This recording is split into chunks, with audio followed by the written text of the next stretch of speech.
మామూలుగా మనం హైకమాండ్ అనే మాట వింటూ ఉంటాం. Congress high command, Delhi high command and ఏదున్నా ఇప్పటివరకు గల్లీ నుంచి ఢిల్లీ వరకే ఈ హైకమాండ్ అనే మాటలు వినిపించేవి మన దేశానికి సంబంధించి. కానీ నరేంద్ర మోదీ గారి నాయకత్వం పుణ్యమా అని ఆ హైకమాండ్ అనే పదాన్ని ఢిల్లీ నుంచి వాషింగ్టన్ వరకు తీసుకెళ్లారు. ఢిల్లీ నుంచి అమెరికా వరకు. ఇప్పటి నుంచి మనం హైకమాండ్ అనేది ఢిల్లీలో ఉంటుంది అనుకున్నాం. ఇప్పుడు ఢిల్లీ హైకమాండ్ వాషింగ్టన్లో ఉంది అని నరేంద్ర మోదీ గారు నిరూపిస్తున్నారు అని నెట్టింట చాలా విమర్శలు, ట్రోలింగ్ అనిపిస్తూ ఉంది. కారణం లేకపోలేదు. ఒక సార్వభౌమత్వ దేశంగా, ఒక స్వతంత్ర దేశంగా ఏ నిర్ణయం తీసుకోవాలనేది పూర్తిగా మన ఇష్టం. మన విదేశాంగ విధానంలో అయినా, మన నిర్ణయాలు అయినా ఎవరు వేలు కూడా పెట్టకూడదు.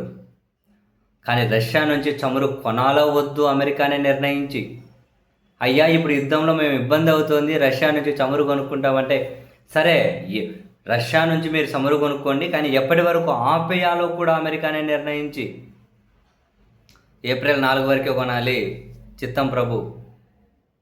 ఇప్పుడు మీరు చమురు కొనాలి అంటే రష్యా ఆల్రెడీ స్టోర్ చేసిన నౌకల్లో ఏవైతే స్ట్రక్ అయిపోయాయో దాని నుంచే కొనాలి. ఈ కండిషన్స్ అమెరికా భారత్కి పెట్టడం ఏంటి? అంటే మన హైకమాండ్ వాషింగ్టన్నా? ఎక్కడ భారత నాయకత్వం ఎక్కడ స్టార్ట్ అయింది? నరేంద్ర మోదీ గారి నాయకత్వ పుణ్యమా అని ఎక్కడి వరకు వచ్చి ఆగింది? భారత విదేశాంగ విధానానికి, మరీ ముఖ్యంగా అమెరికా బెదిరింపులకు లొంగని భారత నాయకత్వానికి ప్రపంచం కొనియాడేది.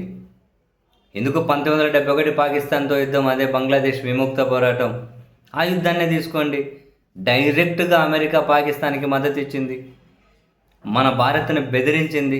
ఇందిరాగాంధీ గారు ఆ బెదిరింపులకు లొంగారా? చివరికి తన యుద్ధ నౌకలను బంగాళాఖాతంలోకి పంపించింది అమెరికా. అయినా లొంగారా? అంతవరకు వస్తారండి, ఎక్కడి వరకు వస్తారో? అసలు మా నిర్ణయంలో మీ వేలేంటి అని చెప్పి 13 రోజుల్లో ఆ యుద్ధాన్ని ముగించి బంగ్లాదేశ్కి స్వతంత్రం కల్పించారు. అది నాయకత్వం అంటే.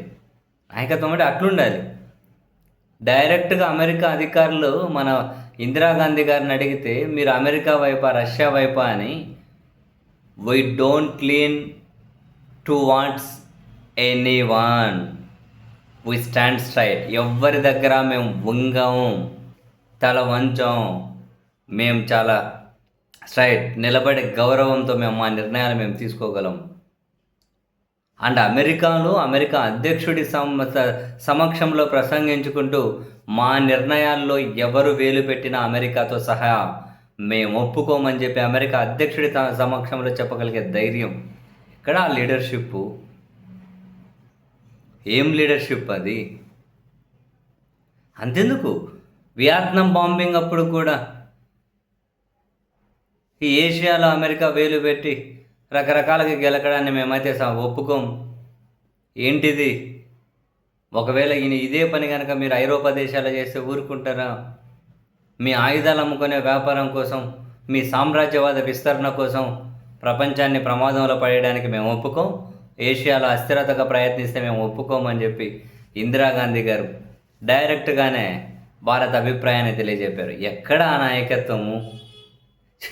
చివరికి ఇక్కడ చమురు ఏ దేశం నుంచి కొనాలి, ఎంత కొనాలి, ఏ డేట్ వరకు కొనాలి, మేము ఏం నిర్ణయం తీసుకోవాలని అడిగే ఈ నాయకత్వం అసలు నిజంగా వాళ్ళతో కంపారిజన్కు కూడా ఇప్పటి దేశ నాయకత్వం పనికొస్తుందా? ఏమంటే విదేశాంగ విధానంలో స్ట్రైట్గా నిలబడడం, ప్రపంచ దేశాల ముందు దేశాన్ని గౌరవంగా నిలబెట్టడం అంటే పిఆర్ స్టంట్లు వేసుకోనో, లేకుంటే ప్రచారం వేసుకోనో, లేకుంటే మతాల మధ్య ప్రజల మధ్య ఐక్యత చెడగొట్టే అంత ఈజీనా? ఖచ్చితంగా కాదన్న సంగతి అయితే ఇప్పుడు చాలా వరకు నిరూపితం అవుతుందిలేండి, అది వేరే విషయం. కానీ ఎంత దారుణం అండి బాబు. మన హైకమాండ్ ఏమంటారు, మన హైకమాండ్ అమెరికాగా మార్చేశారు వీళ్ళు.